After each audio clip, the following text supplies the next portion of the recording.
My name is Edith Carter, and I'm 77 years old. I wasn't expecting a grand celebration or a red carpet. All I had looked forward to was dinner at my son's house, a simple meal, a seat at the table, and a few hours with the family I had spent a lifetime supporting. I had just finished adjusting the navy blue dress I wore on special occasions. It wasn't fancy, just neat, respectable.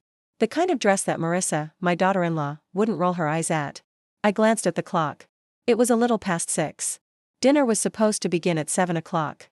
Then my phone buzzed. I reached for my glasses, expecting a reminder from Garrett, or maybe a last-minute question about dessert. But instead, I saw the message. You weren't invited. My wife doesn't want you there. Just like that. 8 words, not a call, not a conversation, a text message. For a moment, I thought it had to be a mistake. Maybe it was sent to the wrong person. Hey, maybe Garrett's phone had been hacked, but no, it was his number. It was his tone. I sat down slowly, the phone still in my hand. My heart wasn't just breaking, it was unraveling.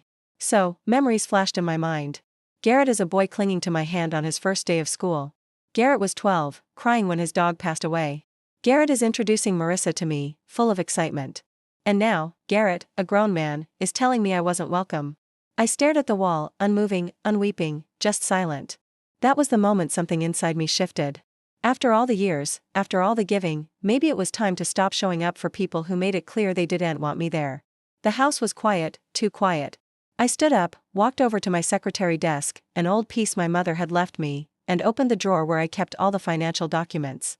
Every folder was labeled, every receipt filed. I pulled out the thickest folder. It was labeled Garrett. Inside, there was a lifetime of giving. A $20,000 check to help him launch his business. One that folded within a year. Tuition receipts from when Marissa went back to school to earn her real estate license. Thanks for the roof repairs. A down payment on their new sew. The kitchen remodel Marissa just had to have. Each piece of paper told a story, not one of generosity, but of expectation. My wallet had been their safety net. My name had been the invisible ink on every corner of that new house. 6 months ago, Garrett had called me to say they'd found the perfect home, a beautiful townhouse overlooking the river, part of an exclusive new development. He said it would be a place for the whole family. Mom, you'll have your own corner, he told me. That corner apparently didn't come with a chair at the dinner table. I looked down at the brochure still sitting on my kitchen table. I had paid $120,000 toward the down payment. It wasn't a loan. It wasn't an investment. It was a gift, a mother's way of saying, I'm here. I care. And now it felt like I had bought myself out of their lives. I leaned back and whispered the question I hadn't dared ask for years. Was this love or just a transaction? For the first time, I didn't rush to excuse them. I didn't defend their choices. I simply sat in the truth I had spent a lifetime giving and they had gotten used to it. I didn't sleep that night. The text kept replaying in my mind over and over. Not invited. My wife doesn't want you there. By sunrise, I knew what I had to do. I made myself a strong cup of tea, sat at the kitchen table, and stared at the stack of papers I had pulled from the drawer. Then I picked up the phone and called the bank. Good morning, Fayetteville Community Bank. How may I help you? My name is Edith Carter, I said clearly. I need to suspend all automatic payments from my accounts immediately. There was a pause on the line. All payments? Ma'am? Yes, every single one. And I also need to revoke the power of attorney granted to my son, Garrett Carter. I could hear the woman on the other end typing. That's a significant change, Mrs. Carter. We'll need your signature for the full process, but I can begin the suspension now. That's what I want. Start today. The silence that followed was not awkward. It was powerful. I had supported my son, his wife, their lifestyle, their ambitions, and their obligations for over 2 decades. But that morning, I remembered what James, my late husband, always said, Edith, love them, but don't let them walk on you. When the woman confirmed that all 174 automatic payments were now blocked, I thanked her, hung up the phone, and exhaled deeply. I hadn't realized how heavy it all had been. The years of small compromises, the quiet dismissals, the holidays spent alone while still footing the bills.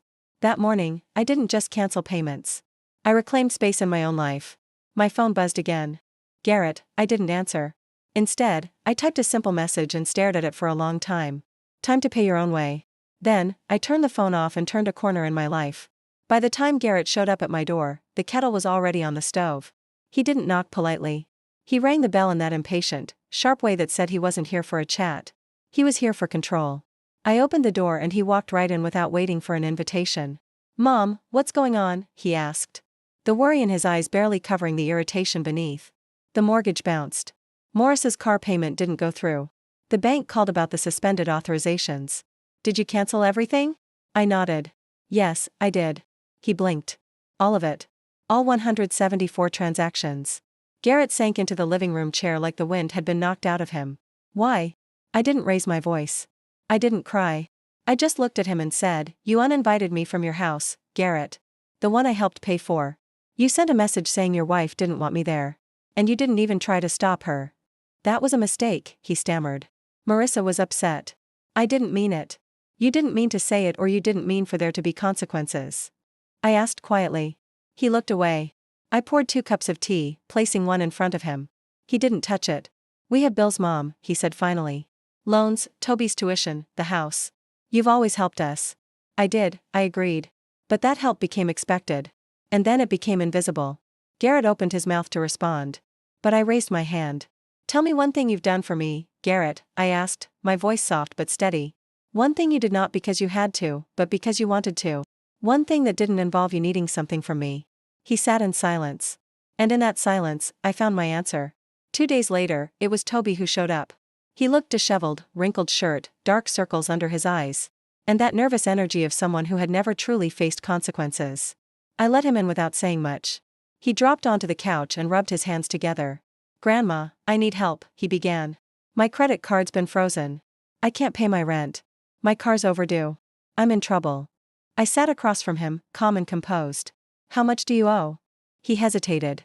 "About $7,000. What did you spend it on?" He shrugged, avoiding my eyes. "Some stuff, a new phone, a trip with friends, a few parties." I nodded slowly. "You've been working for 2 years now, right, at the insurance company?" "Yeah.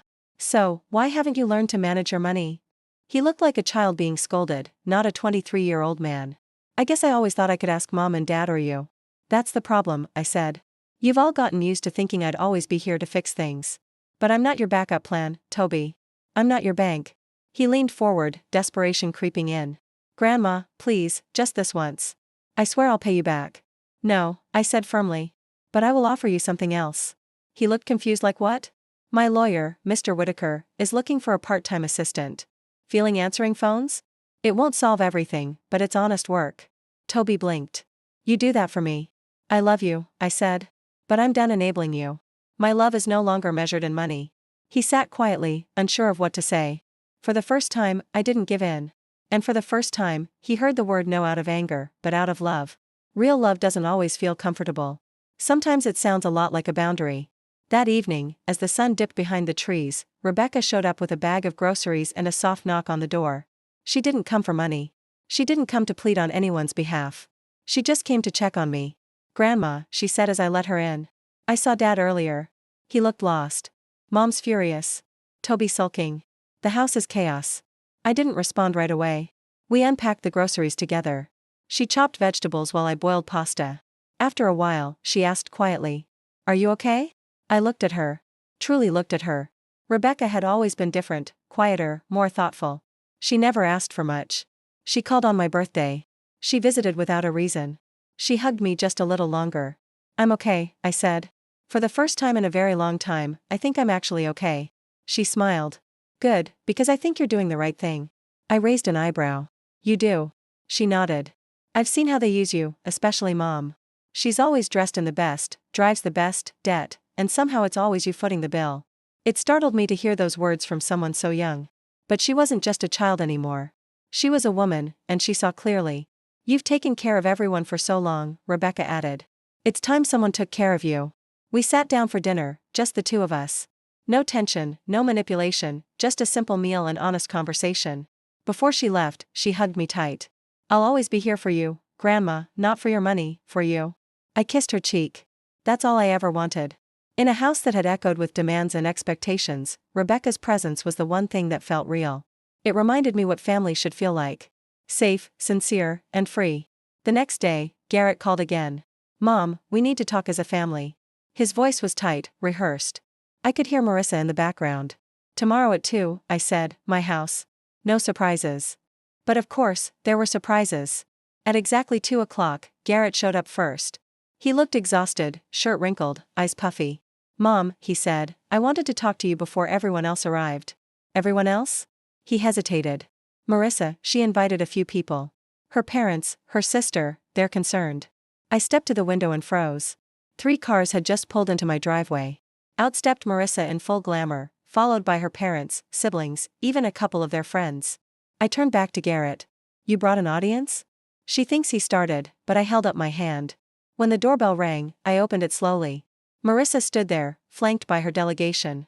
Good afternoon, Edith, she said loudly, projecting her voice. We're here to discuss this situation as a family. This is my home, I said quietly. Not a courtroom, not a boardroom, just my home. And I didn't invite any of them. Marissa blinked, clearly not expecting pushback. You, Garrett, Toby, and Rebecca may come in. The rest can wait outside or leave. Marissa's smile faltered. She turned to her family. Please wait in the cars. We won't be long. Reluctantly, they retreated. Once inside, I faced my son, my daughter-in-law, and my 2 grandchildren.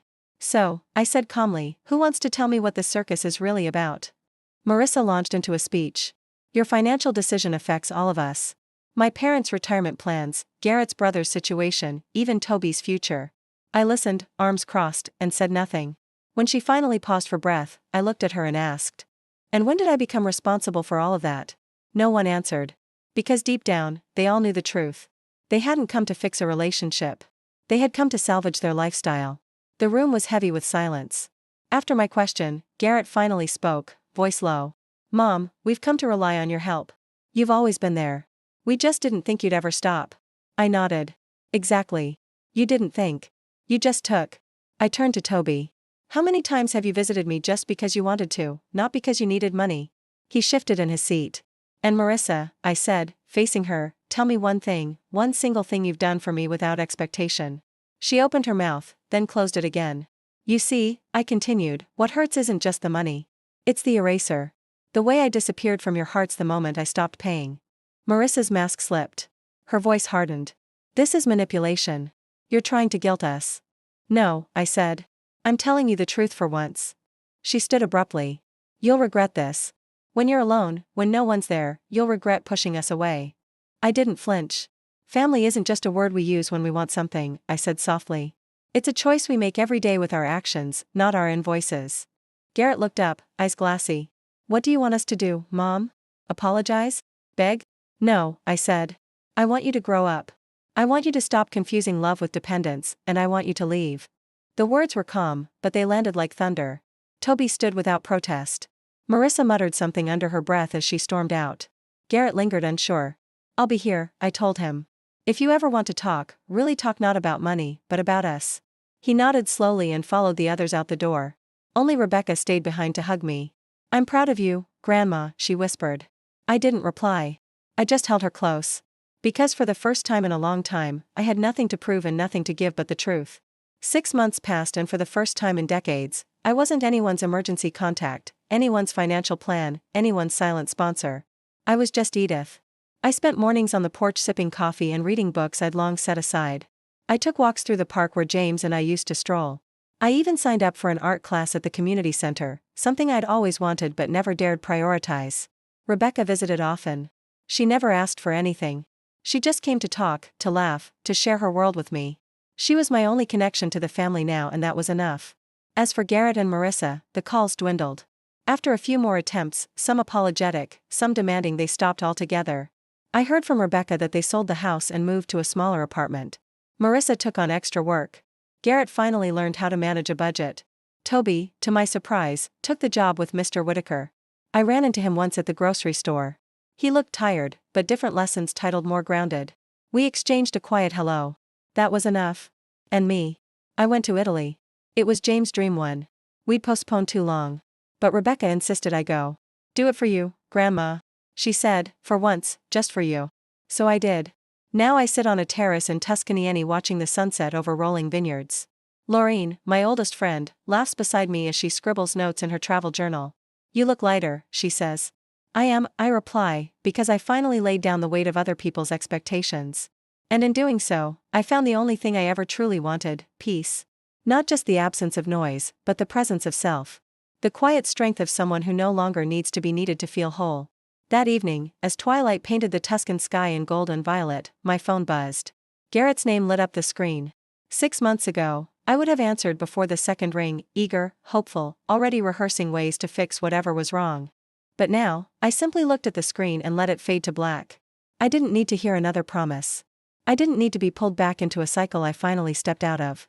Instead, I picked up my wine glass, raised it to the horizon, and whispered to me, the version of me that had always come last. The version that stayed silent at dinner tables where I was unwelcome, who smiled through birthdays alone, who paid bills with shaking hands and called it love. She was gone now.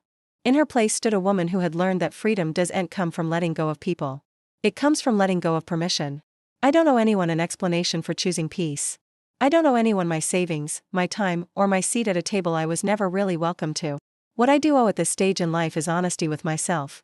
Rebecca texted later that night a photo of her new apartment and a simple message. Grandma, I can't wait for you to visit. I made you a room just yours. Always. And with that, I smiled because sometimes the legacy we leave behind isn't the money we gave or the house we built. It's the truth we finally spoke and the boundary we were brave enough to draw. If this story spoke to your heart, share it because someone out there needs to hear. It's never too late to take your power back.